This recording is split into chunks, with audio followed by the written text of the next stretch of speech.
기쁨과 관련돼서 여러 가지 성경 구절이 참 많습니다. 그래서 성도들이 이 땅에 살아가는 동안 기쁨에 초점을 맞추고 살아야 되는데요. 왜 그렇게 살아야 되느냐 이렇게 질문한다면요. 예수님이 기쁨이 충만하신 분이었기 때문입니다. 그래서 예수님은 내가 이것을 너에게 이루면 내 기쁨이 너희 안에 있어 너희 기쁨을 충만하게 하려 함이라. 요한복음 15장 11절에 말씀하시는데요. 포도나무 대신 예수에게 붙어 있을 때 우리에게 이루어지는 자연스러운 결과가 있다면 그거는 충만한 기쁨입니다.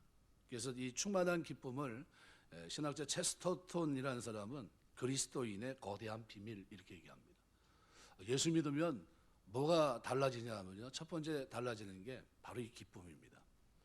신앙생활에서 가장 중요한 게 성령의 9가지 열매를 보시면요. 사랑, 희락, 화평, 오래 참음, 자비, 양성, 충성, 온유, 절제 이렇게 9가지가 되어 있는데 처음에 이 3가지는 하나님과의 관계 속에서 하나님에 의해서 우리에게 만들어지는 겁니다. 사랑도 희락도 평화도 마찬가지입니다. 사랑, 희락, 화평 이 3가지는요. 하나님 안에서 은혜로 우리에게 주어지는 열매들입니다. 내 속에 있는 게 나오는 게 아니라 나에게 없던 것이 생겨지는 겁니다. 그 근거가 뭐냐면 예수님의 십자가로 말미암아 주어지는 충만한 기쁨입니다. 평화도 마찬가지고요. 사랑도 마찬가지입니다.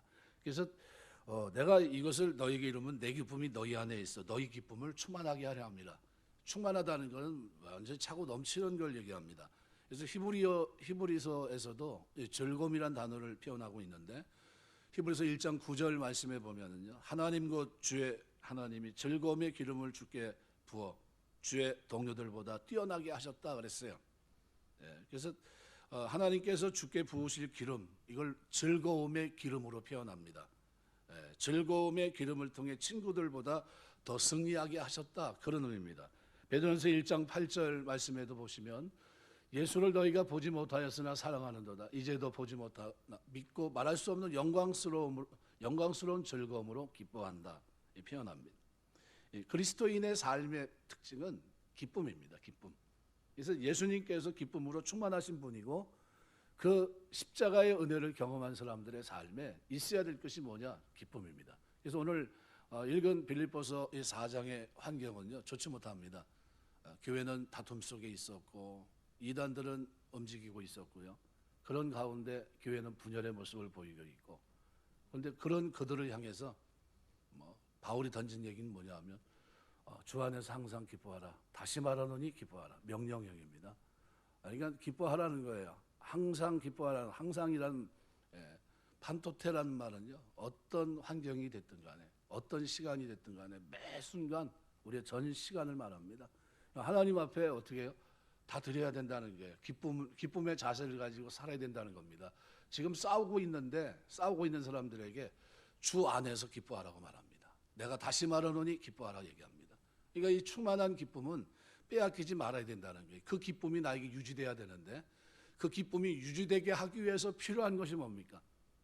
하나님이 우리에게 주신 은혜를 깨닫는 겁니다. 그 은혜가 십자가의 은혜예요.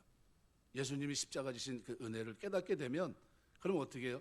우리가 이 땅에 살아가는 동안 충만한 기쁨 속에 살게 됩니다. 그리스도인들을 부활 공동체라고 얘기합니다. 보통 교회를 부활 공동체 사람들, 신약교회를 그렇게 부르는데 신앙 중심에 뭐가 있는 겁니까? 예수님의 부활하심이 있습니다. 그러니까 교회는 그리스도의 부활을 기념하며 기뻐하는 공동체입니다. 주일마다 모여 예배를 드려요. 한 달에 한 번 정도만 하지 뭐 이렇게 매주 이렇게 드릴까? 어떤 분은 새벽마다 와서 드리고요. 사도행전은 날마다 모였고요. 그 기쁨이 충만했던 교회입니다. 주일은 부활을 기뻐하는 축제 날입니다. 성령의 9가지 열매 가운데 하나가 희락인데 성령이 우리 안에 역사하실 때 하나님의 은혜 속에 있을 때 내 속에 맺혀지는 열매가 바로 이 희락입니다. 기쁨. 그러니까 성령이 임하면 기쁨이 넘쳐요. 찬송하다 보면 기쁨이 넘치고요. 어둠이 물러가면 기쁨이 넘치고요. 고민했던 여러 가지 안전 문제가 있을 때 기도할 때 마음과 생각을 지켜주신 하나님께서 나에게 기쁨이 회복되게 합니다. 평안이 몰려오게 하고요. 기도하다 보면 그런 은혜를 경험합니다. 이 사도행전은 기쁨의 교회입니다. 사도행전 2장 46절 보면 날마다 마음을 갖춰 성전에 모이기를 힘쓰고 집에서 떡을 떼며 기쁨과 순전한 마음으로 음식을 먹고 그들의 삶에, 그죠? 가정생활 속에서도 뭐가 있습니까? 기쁨과 순전한 마음으로 음식을 먹었다. 이 기쁨이 바탕이에요. 그러니까 구원받은 사람의 삶 속에 반드시 유지돼야 될 것이 뭡니까? 기쁨입니다. 기쁨. 충만한 기쁨. 예, 충만한 기쁨. 그래서 존 파이퍼 목사는 기쁨에 대한 주제를 많이 다룬 분입니다. 근데 그 분이 쓴 책 기쁨에 대해서 쭉 썼는데요. 기독교를 그는 뭐라고 표현합니까? 기독교 희락주의라고 표현합니다. 기독교 희락주의라는 말은 뭡니까? 기독교는 그 삶 자체가 뭐예요? 하나의 정신이라는 게 기쁨이라고 하는 그걸 가지고 살아가는 사람들이라는 겁니다. 그러니까 정말로 기뻐해야 될 때가 우리 그리스도인들에게 있는데 그때가 언제냐면 예배 시간입니다. 내가 세상의 모든 일을 등지고 하나님 앞에 와서 먼저 예배를 드리고 일주일을 시작하는 거예요. 일주일의 끝자락 끝에 있는 게 아니라 주일을 먼저 하나님 앞에 드리고 예배를 시작합니다. 기독교 희락주의예요. 그러니까 우리가 정말 기뻐할 때 하나님도 기뻐하십니다. 성경에 나와 있는 아주 중요한 예 가운데 누가복음 15장에 보면요, 세 가지 비유가 되어 있습니다. 잃은 양의 비유, 그죠? 드라크마의 비유, 그다음에 잃어버린 아들, 돌아온 탕자의 비유가 포함되어 있습니다. 근데 이 세 가지 비유를 가만히 들여다보시면 절대 잃어버리면 안 되는데 잃어버렸을 땐 뭐예요? 기쁨이 사라집니다. 찾았을 때 기쁨을 얘기합니다. 돌아왔을 때 기쁨, 그죠? 그 기쁨을 얘기합니다. 예수님은 기쁨의 회복을 얘기하는 거예요. 회복. 그러니까 전에 이 세상의 모든 우리의 삶에는 전에는 뭐예요? 기쁨이 없었어요. 근데 그 기쁨을, 그죠? 에덴 동산 이후로 기쁨을 잃어버린 이 땅, 그죠? 죽음의 종로로 타고, 그죠? 죄 사슬에 매여 있던 오늘 우리에게 하나님은 뭘 주신 겁니까? 큰 기쁨을 주시려고 이 땅에 오신 거예요. 그리고 이 큰 기쁨을 주시기 위해서 십자가 지신 겁니다. 그리고 우리에게 충만한 기쁨을 선물로 주신 거예요. 내가 만든 겁니까? 주님 만든 겁니까? 주님이 만드신 거예요. 그거를 우리에게 주신 거예요. 그러니까 너무나 감사하죠. 이 기쁨이 있습니다. 그래서 예수님의 사역을 이제 마태마가 누가 요한이 쭉 다루고 있는데요. 사복음서가 예수님의 행적을 기록하면서 각각 대상이 약간 차이가 있죠. 헬라 문화권 속에 있는 사람들에게 복음을 전하면서 요한은 요한복음 2장에서 예수님의 사역의 시작을 가나 혼인잔치에서 시작합니다. 혼인잔치의 가장 그 하이라이트는 뭡니까? 오늘 이 잔치가 준비가 잘 됐어라는 거죠.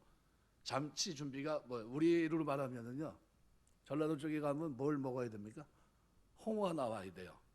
홍어가 안 나오면 이 잔치가 이거 왜 이래? 이 경상도 쪽으로 하면 뭐가 나와야 되나? 상어, 고래고기가 나와야 됩니다. 이 잔치가 제대로 준비가 됐구나 이렇게 얘기합니다. 근데 그게 아니라 허접하게 나오면 이게 왜 그러지? 이렇게 됩니다. 이제 한 번은 제가 이제 전라도 쪽에 가가지고 갔는데 그냥 홍어를 그냥 눈이 번쩍 뜨이는 홍어를 주시더라고요. 그래가지고 그걸 얼마나 많이 먹었는지 오다가 졸려서 혼났습니다. 아주. 너무나, 왜냐하면 그 잔치가 준비가 잘 된 거예요. 그래가지고 실컷 먹으라고 하는데 홍어 먹기가 쉽습니까? 예, 이참이다 싶어가지고 먹었는데 그게 밤 1시, 2시에 차를 먹고 올라오는데 식곤증이 몰려오는데요. 그 시간은 자는 시간 아닙니까? 얼마나 힘들었는지 몰라요. 그래도 그 홍어 먹은 기쁨이 얼마나 즐거운지 모르겠습니다. 유대에서는요, 포도주가 없으면 잔치가 안 돼요. 그런데 포도주를 마셨는데 잔치가 잘 된 것 같았어요. 그런데 포도주가 그만 떨어졌습니다. 이거는 잔치를 망친 거예요. 유대교가 우리에게 줄 수 있는 게 뭡니까? 기쁨을 주지 못한다는 거죠. 그래서 물두멍에 마리아가 얘기를 합니다. 잔치가 지금 큰일 났다. 네가 좀 도와줘야 되겠다. 나 무슨 상관이 있습니까? 했지만 예수님께서 그 잔치를, 거기에 이적을 베풀면서 어떻게 해요? 그 잔치에 기쁨이 회복되는, 그죠? 이것을 보여줍니다. 이 포도주 자체가 기쁨의 상징의 모습이거든요. 그래서 이 물두멍에 물을 담는, 물두멍, 이건 유대교를 비유하고 있는 겁니다. 유대교, 절대 사람들에게 기쁨을 주지 못하는 종교의 모습. 그러나 생명의 주가 되신 주님께서 오셔서 이들에게 진정한 사역, 큰 기쁨을 주시기 오신 그분이 마침내 기쁨의 사역을 시작하는 첫 단추가 뭡니까? 기쁨의 회복이에요. 회복. 이거를 첫 장에서 딱 펼쳐주면 그 얘기부터 하고 있거든요. 말씀이신 그분이 오셔서 이 땅에 기쁨이 없는 그들에게 기쁨을 주시기 위해서 내 사역의 정체성을 기쁨으로 묘사하고 있는 겁니다. 그러니까 기쁨이 사라져가고 있었던 그들에게 예수님의 오심은요, 말로 표현할 수 없는 큰 은혜였습니다. 결례에 따라 손을 씻는 돌 항아리에 당시의 종교를 상징한다면 더 이상 아무도 기쁨을 줄 수 없는 낡은 유대 종교, 낡은 전통 이것만 있었던 겁니다. 주님은 이 물 항아리의 물들을 포도주로 바꿔주십니다. 잔치집을 풍성하게 하는 기쁨이 상실되고 다 죽은 듯한 무기력한 유대 종교에 주님께서 진정한 기쁨을 회복시킵니다. 이 구원받은 백성의 표식은 뭐예요? 기쁨이에요. 그래서 우리 주 안에서 항상 기뻐하시길 주의 이름으로 축원합니다. 어떤 조건을 얘기하는 게 아니라요. 난 이렇게 하니까 기뻐하겠다 이게 아닙니다. 이미 주님께서 행하신 그것이 내 안에 있기 때문에 나는 기뻐해야 됩니다. 이 즐거움을 되찾는 것, 이것이 하나님이 우리에게 요구하는 겁니다. 부모의 심정은 다 똑같아요. 자녀들이 다 잘 됐으면 합니다. 그죠? 근데 하나님의 마음은 어때요? 우리 자녀들이 다 큰 기쁨 속에 살았으면 좋겠다. 기쁨이 충만한 가운데 이 땅을 살았으면 좋겠다. 하나님의 사랑을 알고 그 사랑을 이웃사랑에 실천하면 좋겠다. 모든 사람과 관계 속에서 화평한 그런 복음의 도구로 살았으면 좋겠다. 이게 하나님 마음이에요. 이 기쁨이 넘치는 사람을 만나면요, 나도 모르게 기뻐요. 마음이 전가가 되는 겁니다. 전이 됩니다. 전염돼요. 조금씩. 그런데 가만히 보세요. 우울한 사람 만나면 어때요? 금방 우울해집니다. 근데 예수 믿는 사람들은 나를 만나는 사람들이 기쁠 수 있어야 돼요. 왜? 이 세상은 어떤 세상입니까? 다 울고 있는 세상이에요. 고독 속에 있고 슬픔 속에 있고 다툼 속에 있는 세상입니다. 그래서 의학에서도 심신의학에서 마음이 몸의 병으로 이어진다 보통 얘기를 하는데요. 예수님은 심지어 금식을 할 때도 어떻게 하라고 그랬습니까? 마태복음 5장에 보시면요. 슬픈 기색을 띠지 말아라. 네, 슬픈 기색을 띠지 말라는 거예요. 나 지금 금식하고 있어 하면서 어떻게 해요? 사람들 앞에 보이지 말라는 거예요. 누가 하는지 내가 지금 금식을 하는지 안 하는지를 모를 정도로 어떻게 해요? 기쁨 속에서 하나님 앞에 금식할 것을 얘기하는 겁니다. 금식마저도 기쁜 마음으로 해야 돼요. 금식한다고 슬픈 기색을 내보이는 것은 비정상적인 그런 모습이란 거예요. 교회 성가대가 그래서 복을 많이 받아요. 왜? 기쁜 마음으로 찬송을 하고, 그죠? 언제요? 힘이 닿는 데까지 찬송할 수 있는 얼마나 좋습니까? 그래서 실제로 늘 찬양하고 즐거워하기 때문에 통계상에서도 교회 성가대가 오래 산다고 그러더라고요. 여호와 경외하는 사람이 오래 사는데 찬양대가 구약의 다윗 때는 몇 명이 있었습니까? 3,000명 있어요. 3,000명 찬양하는 그룹이. 대단하지 않습니까? 신앙의 병이 들면 제일 먼저 나타나는 게 뭡니까? 기쁨이 사라져요. 기쁨이 사라져. 어두워집니다. 우리 교회 동탄 저 기흥역 쪽으로 하다 왼편에 부산 면관이라고 개업하신 분이 있는데 개업 예배 드리러 갔어요. 근데 그 주인 집사님이나 뭐 두 분이 항상 싱글벙글해요. 항상 우는 모습이에요. 그래서 이제 예배 드리고 왔는데 가게는 좀 어떠냐고. 우리 이제 교육자들도 가끔 이제 가고 그러는데 어떠냐고 그러면은 항상 웃는 모습이에요. 잘 됩니다. 이게 점심에는 뭐 자리가 없습니다. 우리 이게 점심에 갔다가 서빙하는 사람이 없어가지고 교육자들이 갔다가 밥도 못 먹고 서빙해주고 그 사람들 다 간 다음에 그 다음에 밥 먹고 온 적이 있었어요. 저는 그래서 잘 안 갑니다. 잘못하면 서빙하는데 합류할 것 같아가지고 못 갑니다. 가면은 이제 저녁에 사람들이 없을 때나 어떻게 한 번씩 이렇게 들리는데, 그런데 항상 일관된 자세예요. 무슨 모습이냐면요, 웃는 모습이에요. 기쁨이 있는 모습. 그러니까 밥을 먹어도요 좋습니다. 들어가서 소화가 될 것 같아요. 그런데 어느 집에 들어가면요 싸우고 있어요. 동탄 이 지역에 어느 분이 이제 개업을 했다고 그래서 뭐 소식이 온 게 아니고요. 어느 집이 개업했대. 한번 가서 먹어보자. 그래서 이제 갔어요. 갔는데 안에서 이렇게 싸웠나 봐요. 부부인데 싸웠나 봐요. 우리 이제 교육자들이 가서 먹고 와서 하는 소리가 그 집은 갔는데 싸우더라고. 그러더라고요. 다음에 가겠습니까? 안 가겠습니까? 못 가요. 이제 갈 수가 없어요. 아무리 오라고 그래도 관계도 없는데 그래도 한번 먹어보자 해서 갔는데 싸우고 있는데 가겠습니까? 못 갑니다. 왜요? 둘이 뭔가 뭐 어떤 문제가 되는지 모르겠지만요. 그래요. 내용물도 들어갔는데 보니까 뭐 별로였었다고 그러더라고요. 아마 제가 뭐 강제로 보내서 가서 먹고 오라고 그래도 안 갈 것 같아요. 왜? 그렇게 됩니다. 사람들이. 나도 모르는 사이에 그래서 내 표정은 어떤 표정인가. 가끔 태블릿 PC로 이렇게 유튜브를 이렇게 볼 때가 있습니다. 보다가 잘못 건드려가지고 깜짝 놀란 적이 있어요. 뭘 건드렸는데 제 얼굴이 딱 떴는데 깜짝 놀랐어요. 서로 그 태블릿 PC도 놀랬을 것 같고 저도 놀랬습니다. 제가 얼마나 놀랐는지 이게 내 얼굴이구나 얼마나 놀랐는지 그걸 복사해 놓으면은 아 이거 참 많이 충격을 받을 것 같더라고요. 야 이게 아닌데 왜 이 얼굴이 이렇게 심각할까? 그제 서재 앉았을 때 모습입니다. 그게 심각한 모습이에요 아주. 그래서 그 모습을 보면서 제가 깜짝 놀랐어요. 이게 이 화면이 왜 나오지? 뭘 잘못 건드렸는데 이 화면이 나올까? 하나님이 오직 답답하면 그러는 것 같아요. 야, 네 얼굴 좀 봐라. 네 성경 보고 있을 게 아니라 네 얼굴부터 고쳐라 그러는 것 같아요. 예, 그래서 그냥 정신이 바짝 들더라고요. 아 이게 내 얼굴이구나. 예. 나도 모르는 사이에 사진 찍히면요. 그거 나중에 한번 보시면 됩니다. 표정 관리를 해야 되는데 잘 됩니까? 안 돼요. 이게 뭐가 문제입니까? 마음이에요, 마음. 그러니까 나도 모르는 사이에 오랜 세월 서서히 내 마음이 얼굴이 그렇게 굳어집니다. 유명한 일화가 있습니다. 링컨이 장관을 이제 다 요즘 우리나라도 이제 뭐 국무총리가 세워지면서 이제 자리가 이제 하나하나 자리가 잡히게 되겠는데 장관 자리가 하나 빈 겁니다. 그러니까 자기 친구가 장관 된 사람이 자기 친구를 좀 어떻게 좀 도와주려고 이제 뭐 이렇게 내 친구 좋은 사람 이런 자원이 있는데 한번 대통령 한번 보시면 어떻겠습니까? 그리고 한번 데리고 와라. 그래서 이제 이런저런 얘기를 하고 했는데 가자마자 궁금한 거예요. 어떻습니까? 장관으로 기용할 만합니까? 이렇게 물어봤어요. 근데 링컨이 이런 얘기를 합니다. 40 이후의 얼굴은 자기가 책임져야 된다. 이게 무슨 얘기입니까? 안 되겠다는 거예요. 얘기를 들어보고 얼굴을 봤는데 그 얼굴은 장관으로서 그것을 감당하기에는 부적합한 모습이다. 이렇게 판정을 했던 겁니다. 그래서 우리 살아가면서 그리스도인들은요. 이 기쁨이 힘입니다. 느헤미야 8장 10절에 보면 이렇게 표현해요. 느헤미야가 또 그들에게 이르기를 너희는 가서 살찐 것을 먹고 단 것을 마시되 준비하지 못한 자에게는 나눠주라. 이날은 우리 주의 성일이니 근심하지 말라. 여호와로 인하여 기뻐하는 것이 너희의 힘이니라.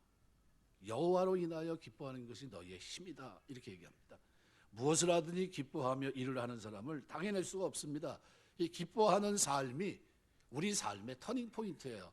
예수 믿기 전과 예수 믿은 후 달라져야 되는데 제일 먼저 달라져야 될 게 뭡니까? 충만한 기쁨이에요. 이게 나에게 자리 잡아야 돼요. 그래서 이 충만한 기쁨을 설명하기 위해서 사도 바울이 4장에서 4절에서 7절까지 말씀을 통해서 설명하고 있는 겁니다. 왜 이렇게 살아야 되는지, 왜 충만한 기쁨이 우리에게 있어야 되는지 설명합니다. 우리 뭐 피겨스케이팅 선수 가운데 김연아 여러분 잘 아시잖아요. 세계적인 뭐 최고의 점수를 냈던 사람 아닙니까? 근데 이 사람의 안무를 처음 담당했던 사람이 누구냐면 데이비드 윌슨이라는 코치인데요. 아무리 봐도 너무 뻣뻣한 겁니다.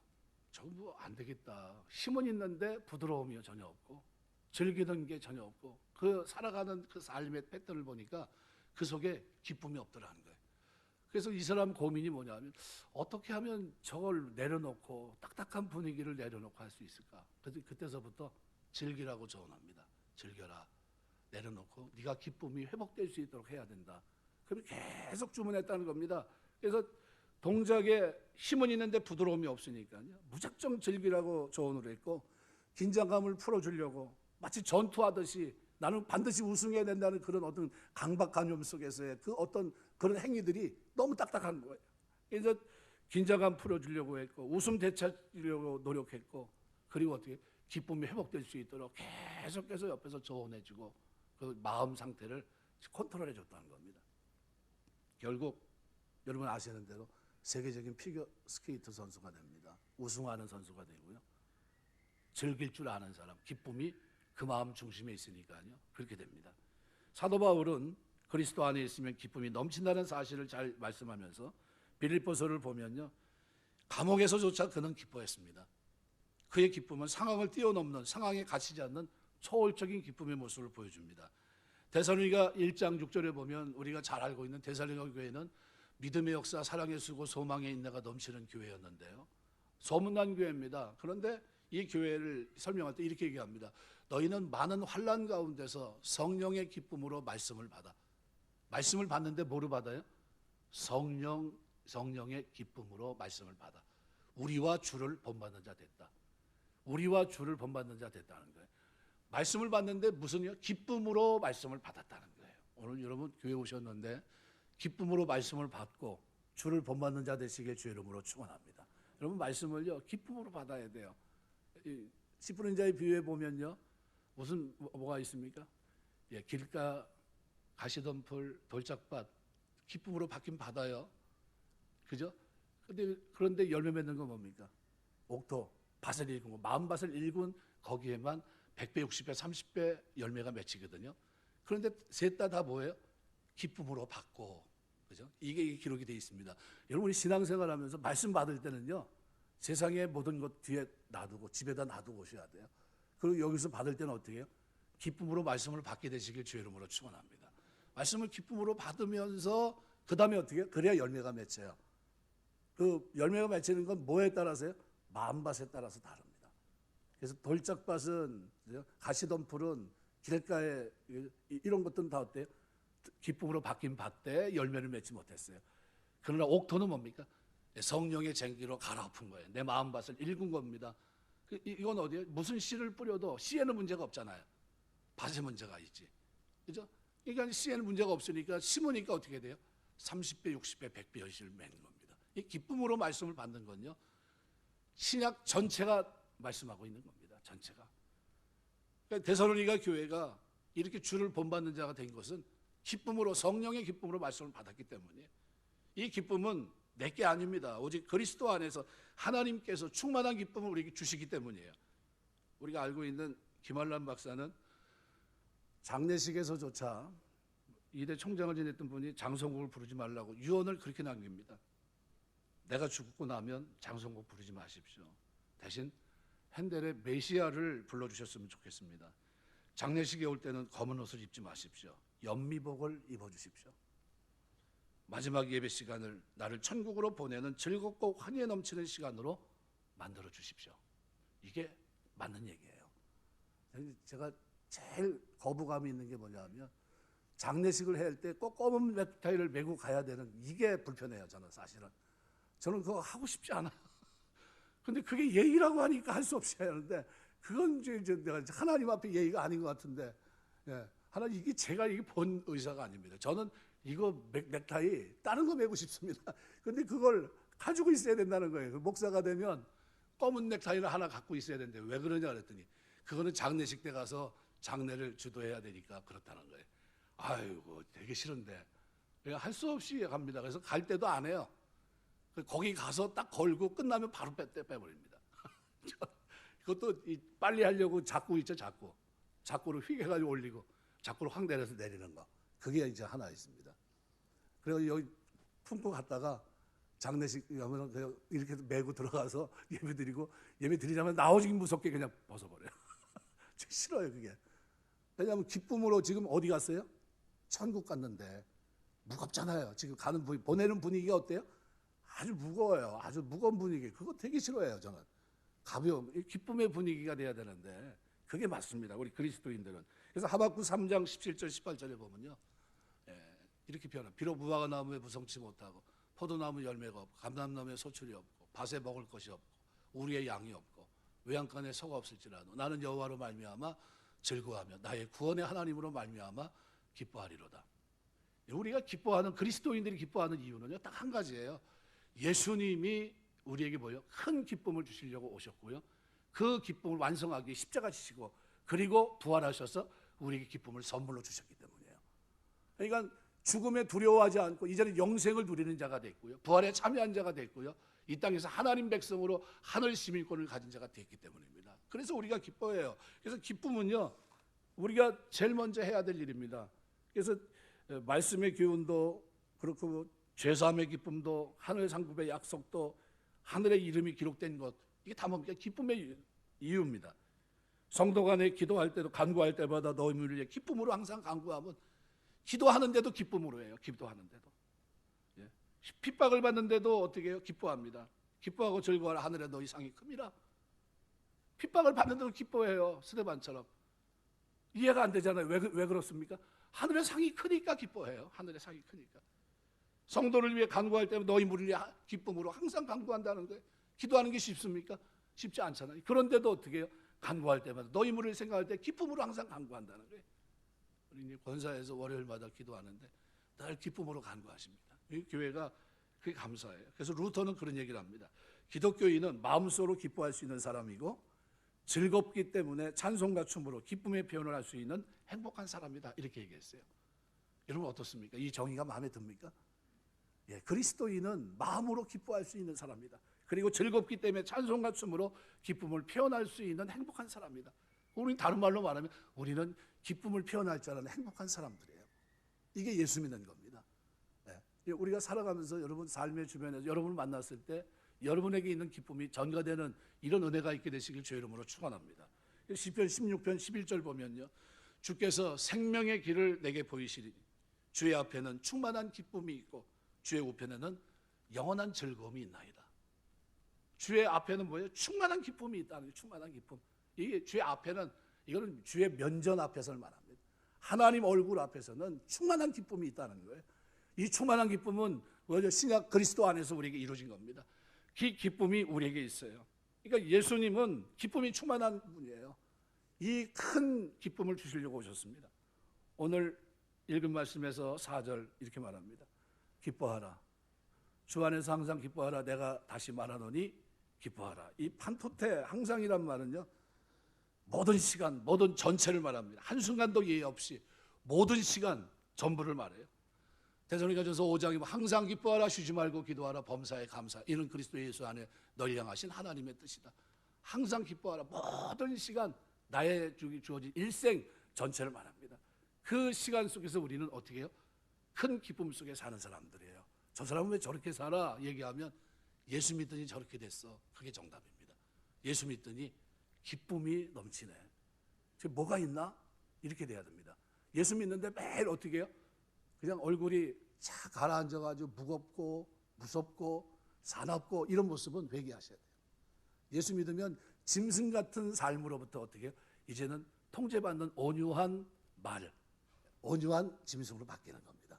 프라우스가 되는 거예요. 이제 온유한 심령으로 말씀의 통제를 받고 그 말씀 안에서 기뻐할 수 있고 말씀 때문에 어떻게 해요? 힘있게 사는 이런 모습이 되는 겁니다. 그래서 기뻐하라는 명령입니다. 항상 기뻐하라고 권면합니다.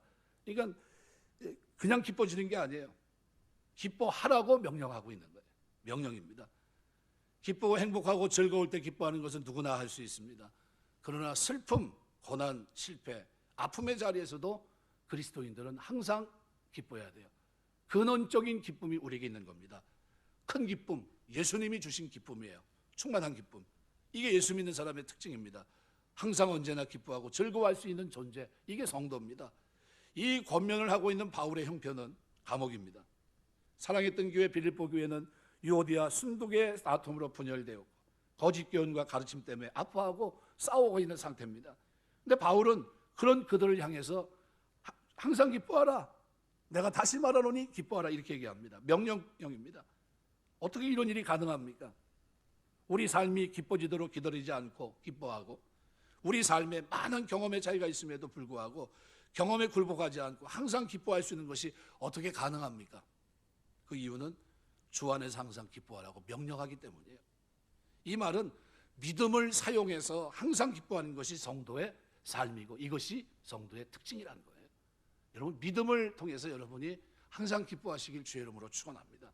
항상 기뻐하되 주 안에 기뻐하라는 말씀은 주 안에서라는 말의 의미를 세 가지 정도 우리가 묵상할 수 있습니다.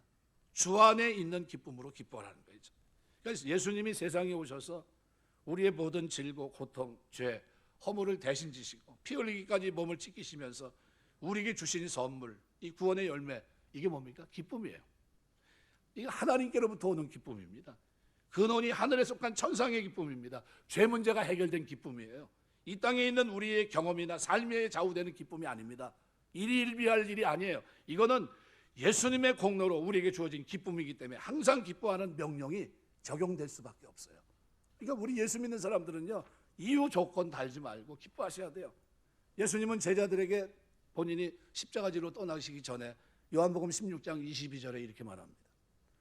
지금은 너희가 근심하나 내가 다시 너희를 보리니 너희 마음이 기쁠 곳이요 너희 기쁨을 빼앗을 자가 없으리라.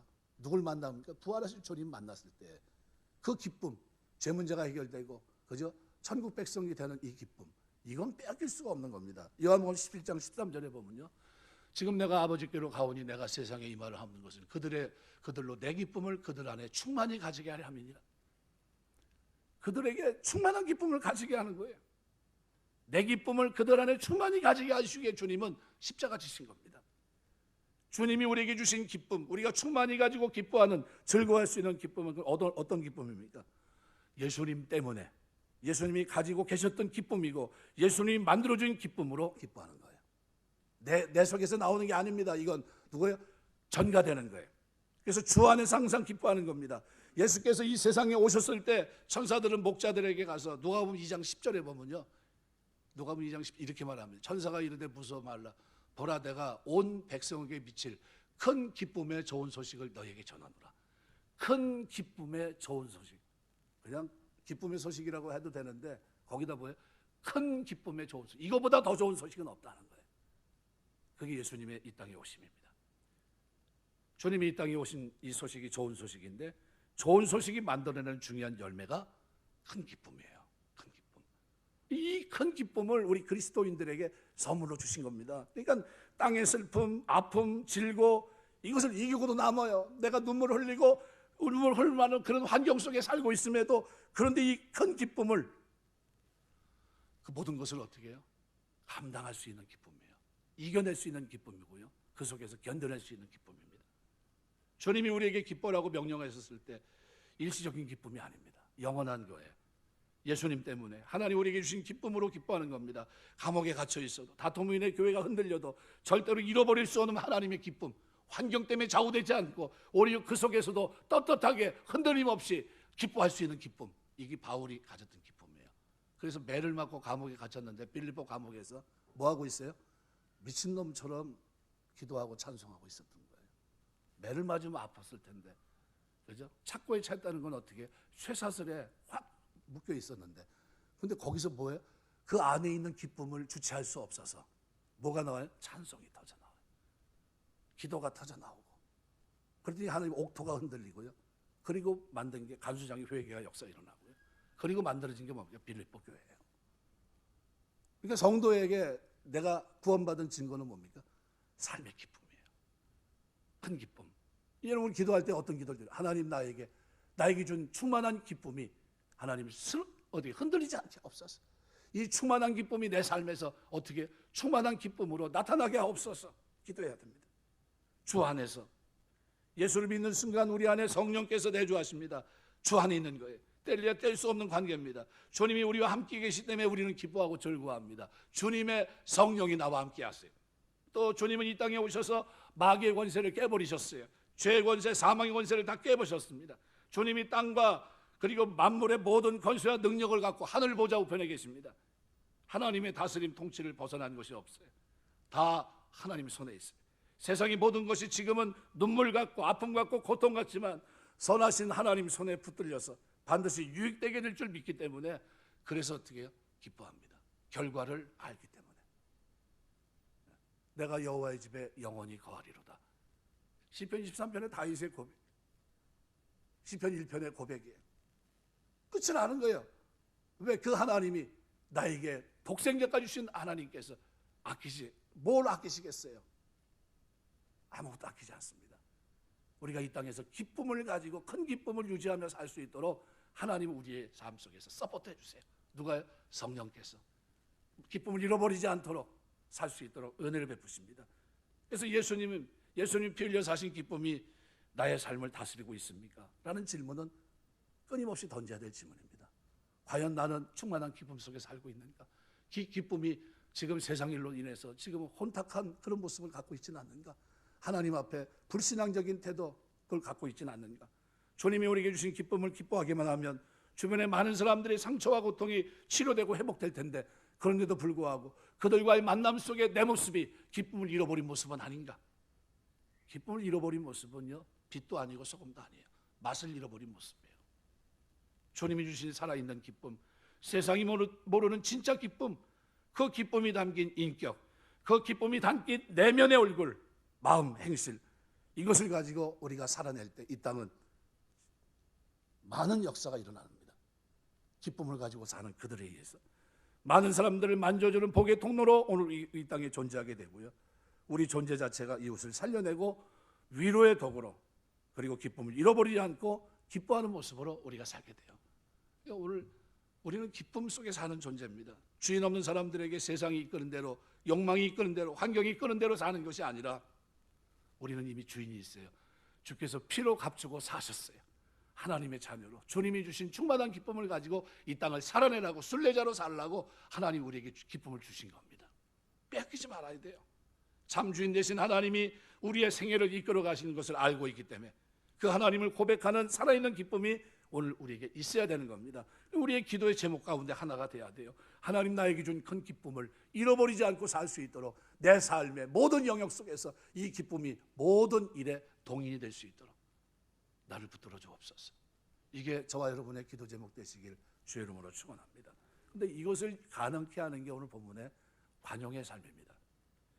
기쁨과 관용은 별개의 주제가 아닙니다. 하나의 주제예요. 기쁨이 우리 삶을 드러내고 잘 유지되려면 무엇이 필요할까요? 관계를 잘 만들어내는 힘입니다. 관계를 잘 만들려면요, 기쁨을 잃지 않고 관용의 정신으로 관계를 만들어가는 데 있습니다. 성경이 말하는 정의는요, 따뜻합니다. 사람을 살리고 영혼을 살리는 따뜻한 진리가 성경이 가르치고 있는 정의입니다. 우리 사회는 어느 때보다 투박한 그런 모습을 가지고 살아왔습니다. 정죄가 쉽고요, 남을 매장시키는 거는 뭐 그냥 당연시 여기는 아주 차가운 그런 사회 오늘 현실을 우리가 보고 있습니다. 근데 예수 믿는 사람은요, 이 기쁨이 관용의 정신으로 나타납니다. 관용의 정신으로 사람을 대합니다. 이 관용이라고 하는 것은요, 진리에 있어서는 양보하지 않습니다. 원칙이 있습니다. 무조건 용서하는 것이 아닙니다. 진리의 원칙에 있어서는 타협, 양보가 절대 없습니다. 그러나 원칙과 이 진리를 적용하는 실제적인 상황이 벌어질 때 내 권리를 내려놓습니다. 내 권리를 내려놓고 절제하고 다른 사람을 배려하면서 적용하는 것, 이게 관용이 가지고 있는 정신입니다. 그러니까 진리를 구체적인 자리에서 적용할 때 바울이 고린도서 9장에서 그런 얘기를 하죠. 나는 모든 걸 가지고 있는, 누릴 수 있는 권한을 가지고 있지만 내가 내 권한을 내려놓는 것은 아무쪼록 한 사람이라도 구원하기 위해서 그렇게 했다는 거죠. 율법 없는 사람을 만나면 난 율법이 있는 사람이지만 율법 없는 자가 되고, 그게 뭡니까? 한 영혼을 관용의 정신으로 살아가는 거예요. 이해한다는 거예요. 나는 그렇지 않은데 배려해 준다는 겁니다. 그 영혼이 살 수만 있다면, 그 영혼이 예수님을 만나서 내가 누리는 충만한 기쁨을 그가 회복할 수 있다면 내가 마땅히 누려야 될 권한을 다 내려놓겠다는 거예요. 이게 관용의 정신입니다. 진리를 구체적인 자리에서 적용할 때 다른 사람의 영혼이 살아나고 치료되고 회복되는 쪽으로 우리의 권리를 내려놓고 그들을 배려하는 것, 이게 관용입니다. 정말 중요한 진리와 그렇지 않은 것을 구별해내면서 나의 권리를 최대한 사용하지 않고 다른 사람에게 더 많은 권리를 주면서 더 작은 것을 소유하려고 하는 것, 이게 관용이에요. 예수 믿는 이 사람을 만나면 사람이 확 바뀝니다. 기쁨만 있는 게 아니라 뭐까지요? 배려하는 것까지. 이 사람 뭐지? 이렇게 됩니다. 정의가 성상되지 않는 선에서 상대 한계 약점을 인정해 줍니다. 사람의 약점 허물을 받아들이고 인정합니다.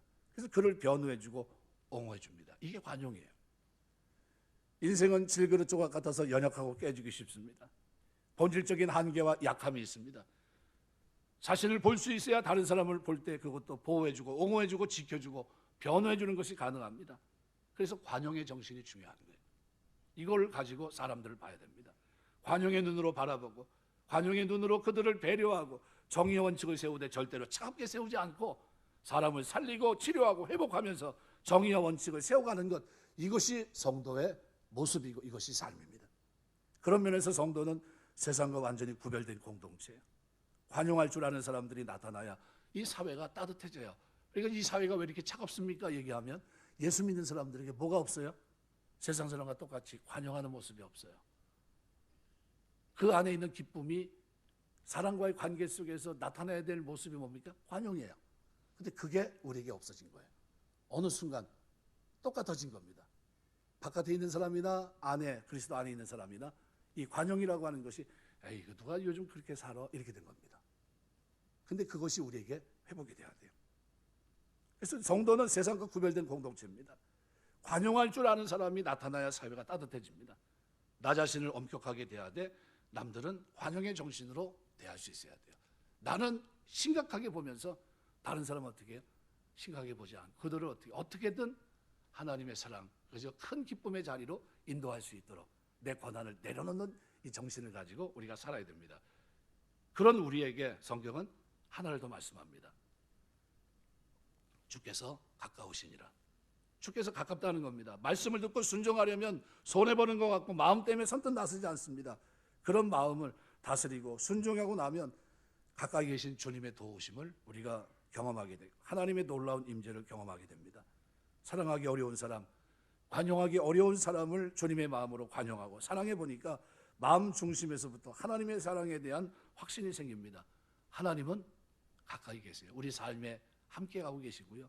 내 충만한 기쁨이 빼앗기지 않도록 사람과의 관계 속에서 늘 그 관계가 회복되고 큰 기쁨을 가질 수 있는 쪽으로 우리를 도우십니다. 이게 하나님의 역사예요. 우리는 그 역사 속에서 하루하루를 살아갑니다. 주님이 가깝다는 말은 주님의 재림이 가깝다는 겁니다. 세상 재판은 불완전합니다. 주님은 가까이 계십니다. 치우치지 아니하시고 외모로 사람을 취하지 않고 바르게 판단하시는 하나님이 늘 가까이 가십니다. 내가 왜 이렇게 사는지, 내가 큰 기쁨 속에 왜 저들에게 관용하고 있는지, 내 권한을 쓰지 않고 이렇게 사는지 주님 다 아세요. 그리고 어떻게 해요? 그들에게 큰 기쁨의 자리로 인도하기를 원하십니다. 말씀 맺겠습니다.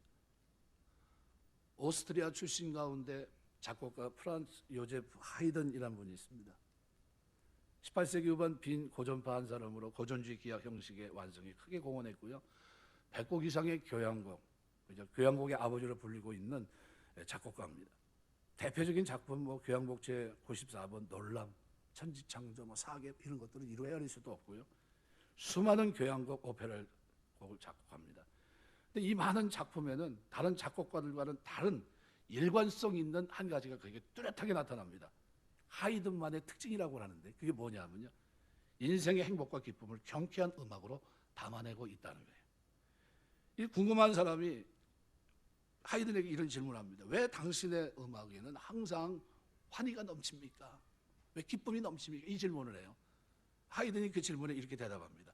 나는 이렇게 환희를 표현하는 것 외에는 달리 작곡할 방법이 없습니다. 왜요? 내 안에 충만한 기쁨이 있기 때문이라는 거예요. 그러니까 내가 느끼는 사상에 따라 노래를 작곡할 따름입니다. 하나님을 생각할 때 나의 심정은 기쁨으로 충만합니다. 그래서 내가 쓰는 음악의 선율은 춤을 추고 내가 든 펜은 뜀을 뛰기 시작합니다.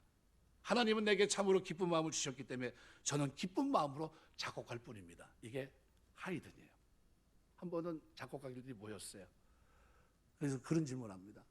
너는 시상이 떠오르지 않거나 음률이 떠오르지 않고 그럴 때 넌 어떻게 하니? 라는 질문을 던졌어요. 각자 나는 옷을 입고 나는 산책을 한다든가 이런 다양한 얘기를 주고받았어요. 그런데 마지막 하이든에게 질문을 딱 던집니다. 당신은 어떻게 합니까? 나는 그때 골방에 들어가서 기도합니다. 기도하고 나면 충만한 기쁨이 내게 넘치고 그때 펜을 들면 하나님이 이 펜을 쓰셔서 아름다운 기쁨을 표현하게 하십니다. 오늘 본문은 그래서 뭐와 연관되어 있습니까? 기도와 연관되어 있어요. 그래서 6절 7절은 이렇게 말합니다. 아무것도 염려하지 말고 다만 모든 일에 기도와 간구로 너희 구할 것을 감사함을 하나님께 아뢰라. 그래 모든 지각에 뛰어난 하나님의 평강이 그리스도 예수 안에서 너희 마음과 생각을 지키시라. 뭘 지키겠다는 겁니까? 큰 기쁨을 지켜주겠다는 거예요. 큰 기쁨. 뭘 지켜주겠다는 겁니까? 관용하며 사는 그 삶을 지켜서 너로 하여금 주께서 가까이 계신 너로 하여금 어떻게 해요? 큰 기쁨을 맛보게 해주겠다는 겁니다. 어떤 사람에게요? 마음과 생각을 기도하면서 지켜주는 그들에게 하나님이 큰 기쁨을 많은 사람이 알게 해주겠다. 이것이 오늘 성경의 약속입니다. 오늘 우리가 주님 섬기면서 하는 동안 그리스도로 인해 주어진 이 큰 기쁨 저에게만 있는 겁니까? 아니면 여러분도 있습니까? 여러분에게 이미 주어졌어요. 이 기쁨을 유지하는 데 있어서 반드시 필요한 것이 있는데 그것이 뭡니까? 기도예요. 여러분이 기도하면서 이런 기도를 드렸으면 좋겠어요. 하나님, 주님이 주신 이 기쁨은 그죠? 말 그대로 전천후 기쁨인데 이 기쁨이 나에게서 사라지고 있지는 않습니까? 남들에게 보여질 때 관용의 모습으로 나타나는 기쁨이 그러지 못하고 있습니다. 주님이 내 옆에 있어 역사하시고 도와주고 싶은데 이 큰 기쁨이 나에게서 지금 매몰되고 있지는 않습니까? 나에게 이 큰 기쁨이 회복되게 하옵소서. 그래서 이 기쁨이 내가 가는 만나는 사람마다 관계 속에 있는 그 사람들에게 이 기쁨이 전달되게 하시고 그들에게도 주님이 주신 큰 기쁨이 그들에게도 기쁨이 될 수 있도록 붙들어 주옵소서. 이 기도가 저와 여러분에게 있어서 살아가는 동안 저와 여러분의 삶이 하나님의 주신 큰 기쁨 속에 쓰임받는 삶이 되시길 주의 이름으로 축원합니다. 기도하겠습니다.